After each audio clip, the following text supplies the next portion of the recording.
in the child welfare system or the juvenile justice system through a 2-year expansion of comprehensive community-based youth services.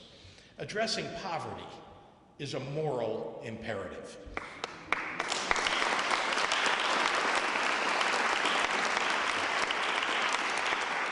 And we can't help people lift themselves out of poverty if they can't meet their most fundamental basic needs, food and a place to live. So our new budget increases temporary assistance for needy families, TANF funding, helping more than 27,000 residents who experience deep poverty cover basic necessities. Our new Illinois Grocery Initiative will aid municipalities in setting up grocery cooperatives and assist independent grocers opening or expanding operations in underserved rural towns and urban neighborhoods alike, with those grocers incentivized to provide fresh, nutritious food from Illinois growers.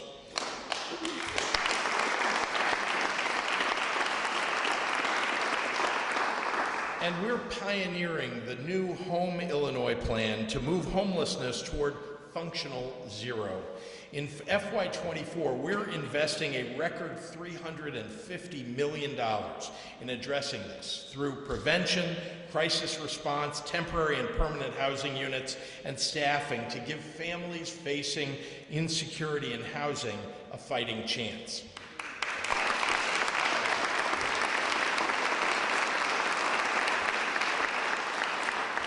Growing the economy and jobs remains one of our highest priorities, and that's why the budget invests in workforce training and provides another tax cut and tax incentives to help small and medium-sized businesses. Family and personal income for Illinoisans continues to outpace the national average, and we have the 5th largest economy among the 50 states. Our focus collectively on jobs and growth is paying off. Now, there's so much that we could talk about, and this is just a glimpse of the many investments included in this balanced budget. Collectively, it's an expression of our commitment to equity, resilience, and prosperity for generations to come. Now, to the many legislators who voted for this budget and who made today possible, thank you, not only for your leadership, but for your advocacy and your labor, also for your commitment to your constituents and to the people of Illinois. This is good government at work. With that, it is my pleasure to turn it over to our great Senate President, Don Harmon.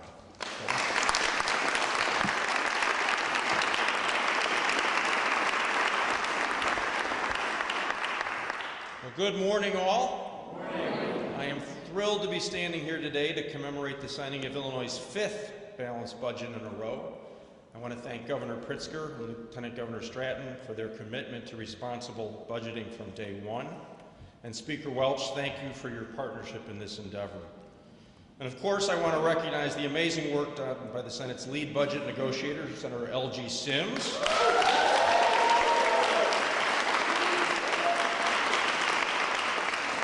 As well as all the Senate budgeteers, Senators Villanueva, Capel, Gillespie, and Belt. And I want to thank all of those senators who made the long trip here. Our leaders, Senator Castro and Senator Murphy, are here. Senator Ventura, Senator Johnson, and Senator Preston are all here with us. So thank you for your work on this budget all.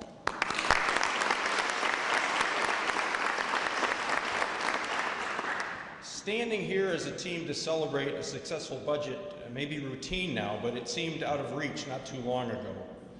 Getting to this point has been an exercise in trust, working together to prioritize paying down debt, shoring up our rainy day fund, and ensuring a durable, balanced budget.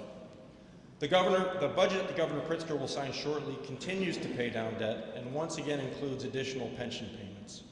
It continues our commitment to fully fund K-12 schools, increases funding for colleges and universities, and invests in early childhood education. It also allocates funds to key democratic priorities like public safety, homelessness prevention, and economic development. The future looks awfully bright here in Illinois. Right now, I'd like to welcome my colleague and friend, Speaker Chris Welch.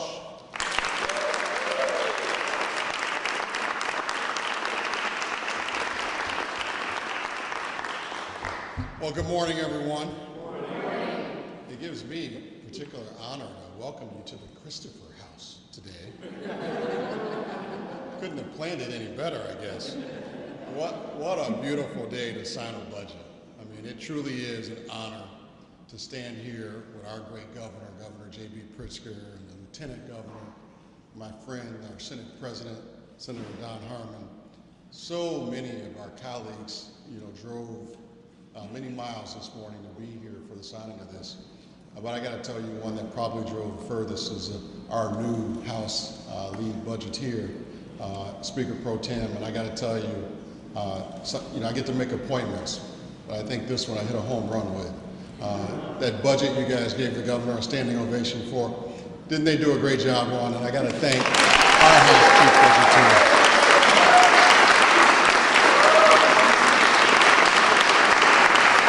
It does not happen without that lady in orange, I got to tell you. With this budget, we have proven once again that we don't have to choose between being a responsible state and a compassionate one. With this budget, we have proven yet again that we can do both. We can be fiscally responsible and compassionate at the same time.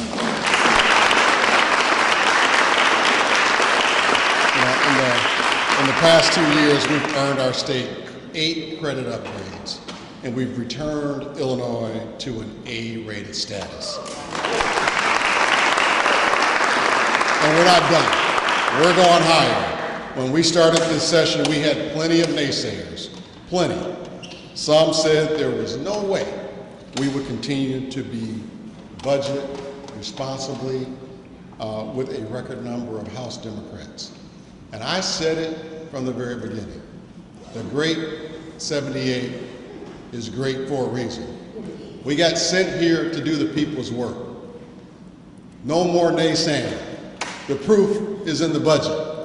Right here. We got the job done. We are standing here today because we have a balanced budget that continues the work of rebuilding our fiscal house.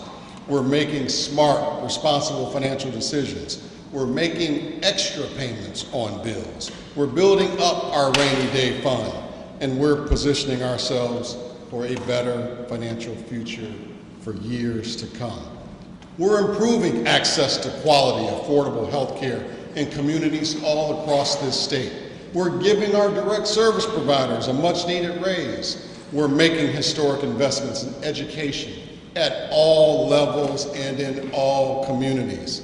We're expanding access to affordable child care to ease the burden on hard-working parents. And we're continuing our commitment to $350 million in additional funding for classroom education all across the state of Illinois.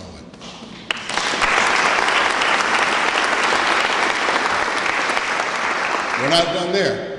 We're prioritizing investments that strengthen communities and our economy by committing more than $100 million in new money for municipalities across the state in the local government distributive fund. In this budget, we're helping the homeless. We're helping those that are food insecure. We're helping our youth. We're helping the elderly. We're helping the disabled. In this budget, no one is being left behind. I can go on and on about the smart investment and compassionate choices we're making in this budget. Last week I heard our president, Joe Biden, say that don't tell me what you value. Show me your budget and I'll tell you what you value.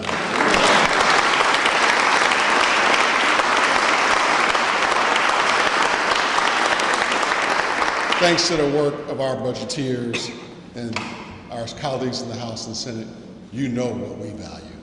We value the people of Illinois. This budget invests in hard-working Illinoisans all across this state, and I am so proud to be one of those Illinoisans today. But again, I want to particularly thank Governor Pritzker and Senate President Don Harmon, our new Chief Budgeteer, Jahan Gordon Booth, my fraternity brother, member of the best fraternity this side of heaven, Elgin Sims, We always got to get that in, Pastor. And I want to thank our House Appropriations chairs, a couple of them who are here today, Chairman Ford, Chairman Lilly, Chairman Crespo, and Chairman Rita Mayfield. I hope I'm not forgetting someone, but they really, really rolled up their sleeves and got the work done. I also want to thank all of you, all of the advocacy groups that really help us do what we have to do. Your work is what makes this happen. We hear you when you come and visit with us. Those trips you make to Springfield are not a waste of time. Your advocacy really does matter.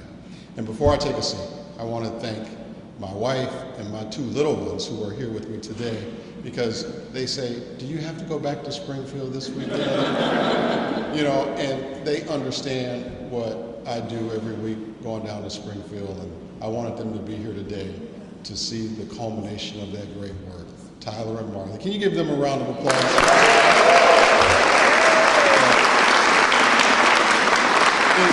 It really does take all of us to get this done. And now I want to bring up my friend, the Senate's head budgeteer, who really, I can't say enough about this guy. Please welcome Senator L.G. Sims.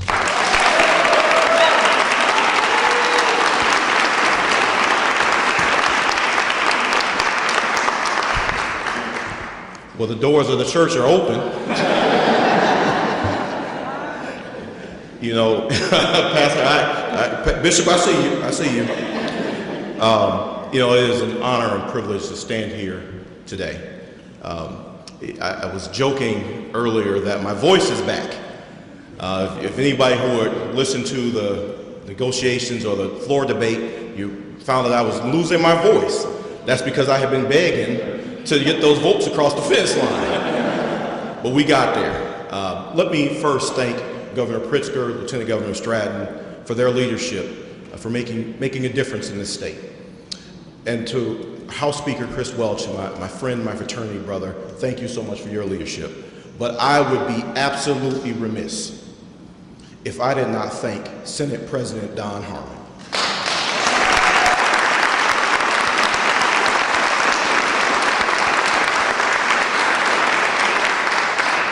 Someone asked me, how do the priorities of the Senate Democratic Caucus look, and what does that look like? I say, you have to look no further than our leader. Our leader sets the game plan. He sets the tone. He lays out for us what those priorities are going to be, but then he also stands back and lets us invest in our talents. So President Harmon, thank you so much for your leadership, and to our entire budget team, from Senator Belden, and Senator Law from Capitol, and Senator Gillespie, and Senator Villanueva. They spent tireless hours crafting a budget that was good for the people of the state of Illinois, that invested in people, that invested in the unhoused, that gave chances and opportunities to individuals who didn't have them. Last year I remember I asked, do you hear that sound? And I said that sound was the sound of bills being paid. That sound was the sound of progress being made. But now that sound is even more robust. It is Illinois roaring forward. It is Illinois moving forward toward a more prosperous future. Don't let anyone tell you anything different. There are going to be naysayers out there who try to push this narrative that Illinois is on the wrong track and that we are making these bad decisions. That is just not true. This is a fair, balanced, responsible budget that will lead to credit rating upgrades. If it passes prologue, the 8 credit rating upgrades that you have heard us talk about are just the beginning. We are on a path towards fiscal stability. We have made the tough choices. We have made the decisions necessary to grow the state's economy. $1 trillion, a GDP of $1 trillion is just the beginning. Think about where we're going to go as we continue to make investments in people. I talked about with the other side of the aisle, they talked about the expenditures and the spending that we make. I said, we are not making expenditures, we're making investments. Investments in people, investments in community, investments in the unhoused. We have made historic investments in education, unlike anything we have ever seen. Over the last several days, I know my colleagues and I have spent time at graduations and graduation celebrations, and I would be remiss, Speaker Welch, my kids wouldn't get out of bed this morning to come with me. My 8th grader, Mackenzie, congratulations. She wouldn't get out of bed this morning. She graduated yesterday. My senior went on prom last night. And she said, there is absolutely no way I'm going. But she graduates on Sunday, or on Saturday rather. But I am proud to say that they are doing what all of those young people are doing what we want. We want them to be invested in their future. As we stood at those graduations, we talked to those young people, we got to see the possibility of Illinois. We got to see what is possible. I am so proud of this budget because it shows what is possible. It shows how investments in people make a difference for tomorrow. And that's why I spent countless hours with my partner in Progress. We spent a lot of time in my conference room with the budgeteers and with the governor's team going through what this budget was going to look like. But it's not work. Somebody said, when you enjoy what you're doing, it's not work. And when you enjoy the people that you work with, it's not work. Because that's somebody who has your shared priorities, someone who understands what we are trying to accomplish, and that's Leader Gordon Booth. And I want to bring her to the podium now to thank her and let her say a few words.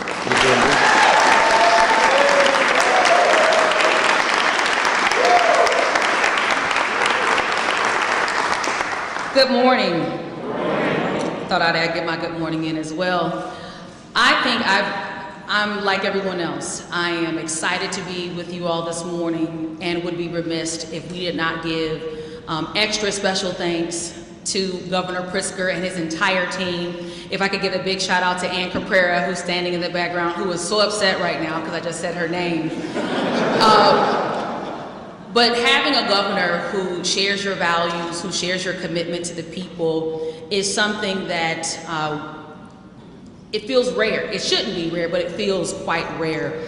Some of the other folks who are leading on the front lines in the administration, Deputy Governor Sol Flores, Deputy Governor Torres, thank you all so much for leaning in the way that you lean in on behalf of communities and supporting the governor's vision. And I am just ecstatic to be able to work for and on behalf of and with the best speaker in the United States of America, Speaker Emanuel Chris Welch.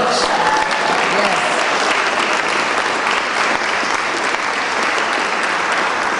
Many of you know in 2021, we elected a new Speaker of the House after 40 years of one particular speaker, and I tell you, we have not missed a beat, ladies and gentlemen. He has come in with a new vision of inclusivity, of equity, and we have never been stronger or better. So thank you so much for your leadership, Speaker Welch.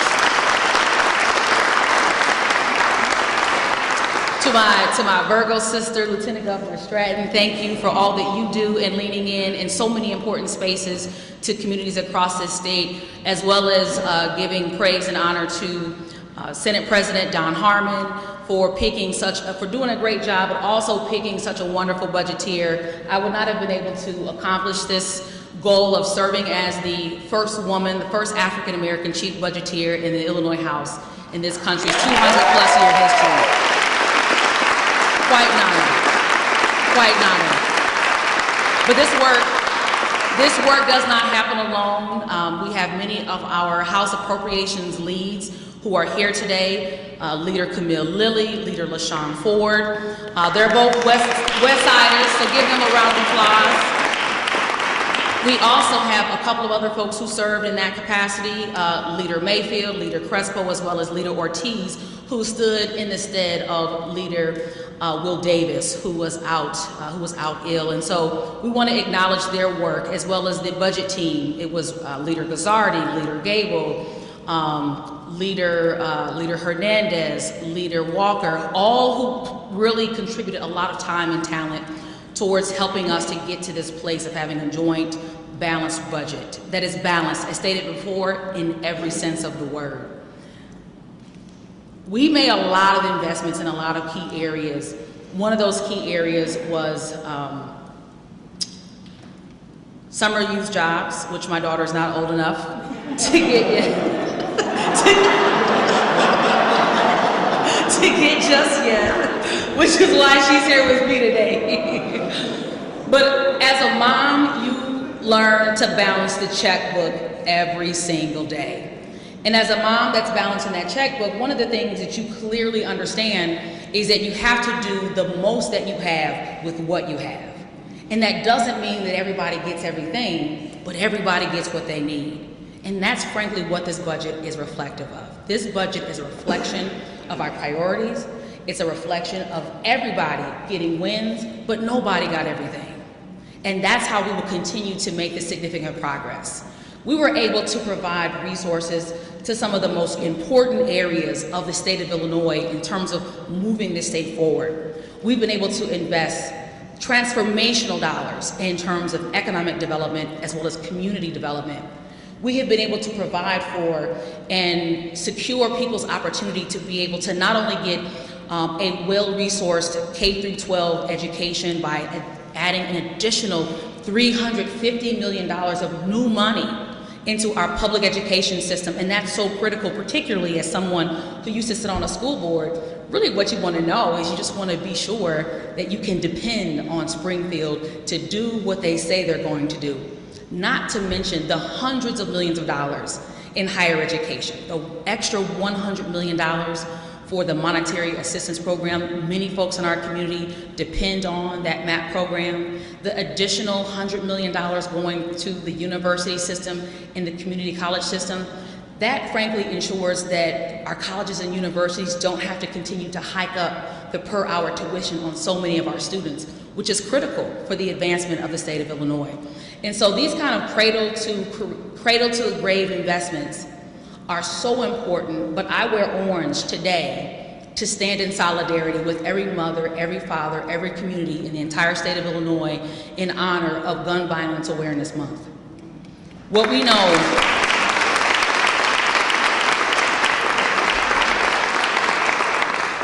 so clearly is that there's no community that's immune to gun violence, but there are certain communities in this state that are plagued by gun violence. And so this budget also provides historic investments in gun violence prevention and public safety to ensure that we have the ability to have the kind of safe summer, safe fall, and beyond. And so when you look at this budget in its totality, we literally have invested in every person, in every corner, in every part of the state. We have left no man or no woman behind, and it is made possible because of the men and women that you see standing behind me. So it has been an honor to be with you here today, and with no further ado, I would like to bring up, I want to get this right, Angela Ibinuweka Obaseki.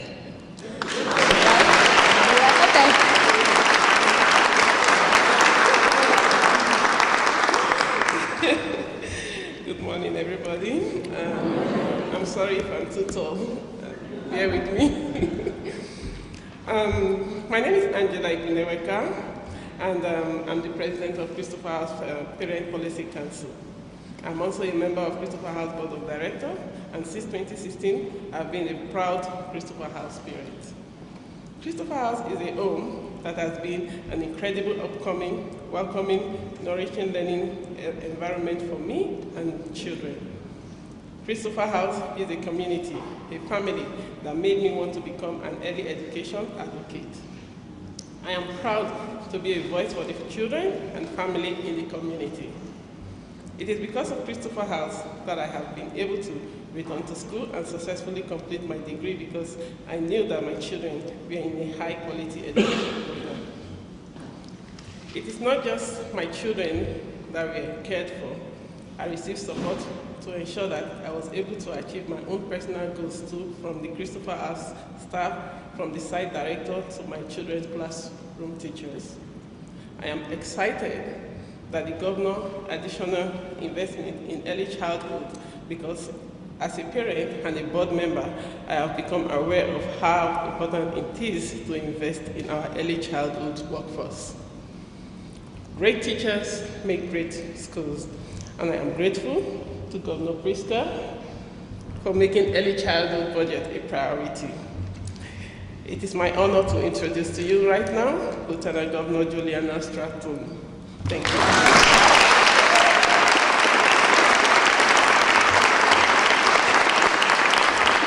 Good morning, everyone. I am Lieutenant Governor Juliana Stratton, and I use she, her pronouns. Thank you, Angela, for that warm introduction and for sharing your powerful story with us today. And may we all just once again express our gratitude to the best governor in the United States, Governor J.B. Pritzker.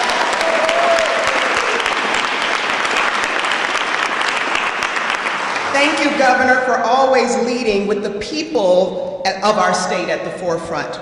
The Governor has already acknowledged the steadfast leadership and collaboration by the members of the General Assembly. So in the interest of time, I'll just say thank you all to the legislators, special guests, and faith leaders here today for standing with us in this work. And I also want to give a special acknowledgement for the leadership of Senate President Don Harmon and Senate Lead Budget Negotiator Leader L.G. Sims, as well as Speaker of the House Emmanuel Chris Welch and Chief Budgeteer in the House Leader Jahan Gordon Booth. Let's give them all a round of applause.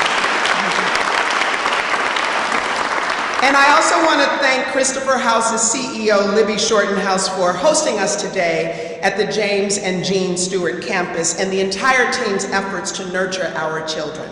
You know, I can't think of a better way to celebrate the investments we are making toward a brighter future for all than to do so right here, where the next generation is being raised up.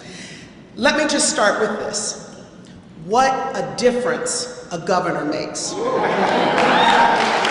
You know, here we are today, marking Illinois' 5th balanced budget, and I love saying that because we in this room, well, we remember what it was like when our state didn't have a budget for almost 2 years, when we couldn't take care of our babies, how shameful and devastating it was when our communities were deprived of the resources to thrive and barely even to survive. Through fiscal responsibility, eliminating debt and saving taxpayer dollars, we've been working to replace that shame with abundant joy and pride. And it's no longer about how to keep doors open to barely scrape by. Now, it's about how to expand and broaden access to opportunities. It's about how to make sure even more students can go to college, how more Illinoisans can have enough food to eat and a stable place to live, how we can go even further in protecting bodily autonomy by increasing support for reproductive health initiatives. It's about opportunities for more entrepreneurs to pursue their dreams and contribute to the livelihoods of their neighborhoods through $10 million in funding to build a one-stop business portal and $20 million toward rebuilding Illinois downtowns and main streets. As head of the state's Justice, Equity, and Opportunity Initiative, I'm so proud that this budget builds on our commitment to safe and healthy communities for all as we continue addressing gun violence and expand funding for youth employment programs through the Reimagine Public Safety Act. You see, good government has a responsibility to those we serve. Yes, we provide services and funding, but this budget is a bold declaration of who we are. In Illinois, we care for our neighbors. We believe everyone should have access to the opportunities to reach higher, that our children should be lifted up, and that everyone belongs in the future we are building. We're celebrating this budget today because we know how far we have come, and I can't wait to see where we go next with all of these incredible leaders and with all of you. Together as one Illinois, we will go far. So with that, I am absolutely thrilled to invite the governor to come and sign this budget.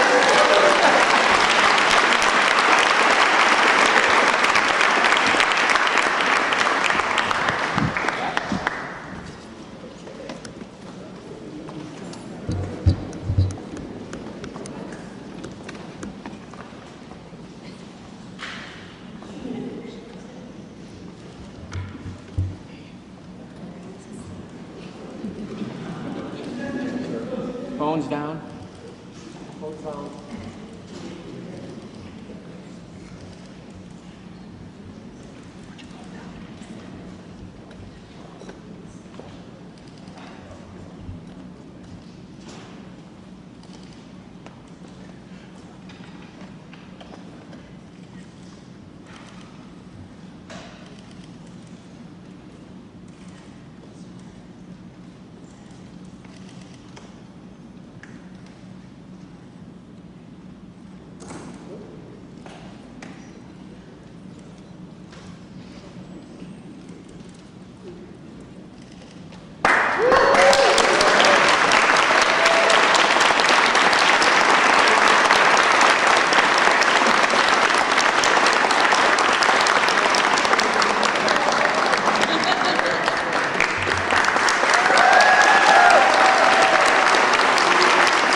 And before I do, I just want to, for those who are fans of Game of Thrones, the show on television, I'm aware that I ought to start by saying shame, shame, shame on me, because somehow in my remarks I skipped over the line where I thank our Senate budget negotiator, L.G. Sims, and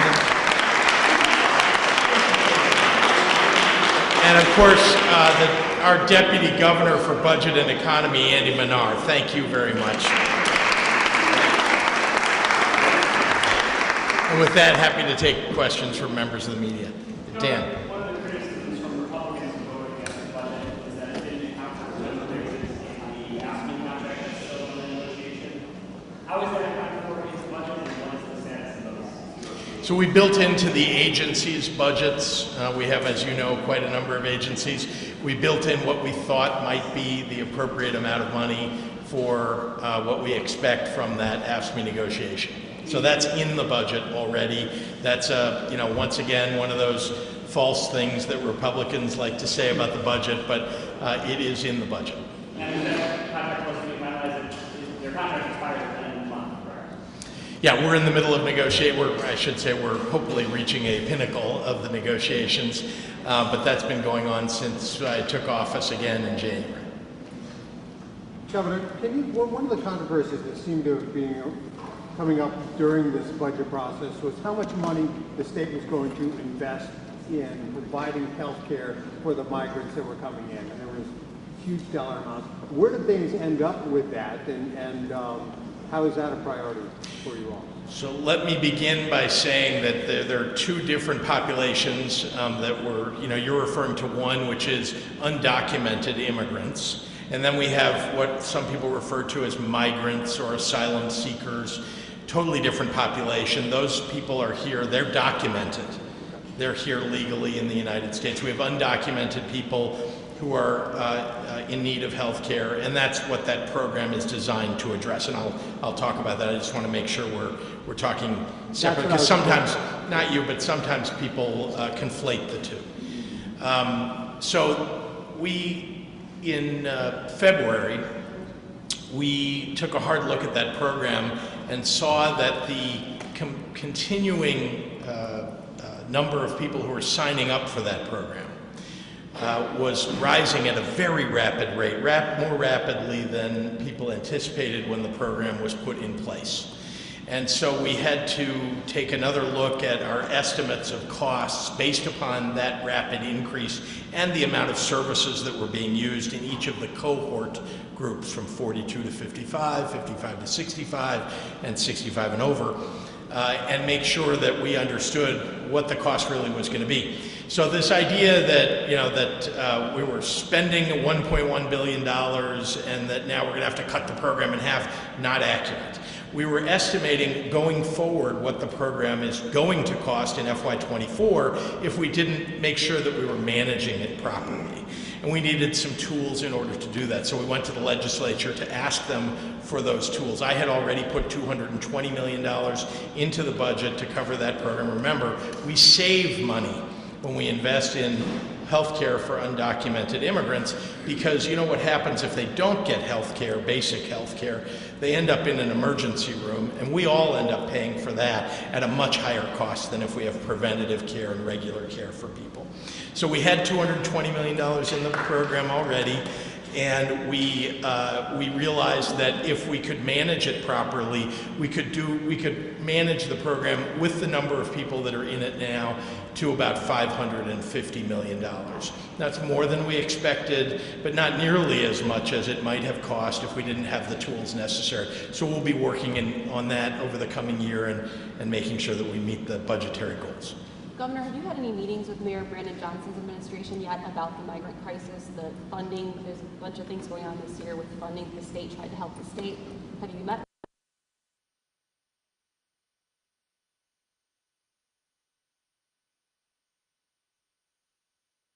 That's administration. Is that better? Have you had meetings with them?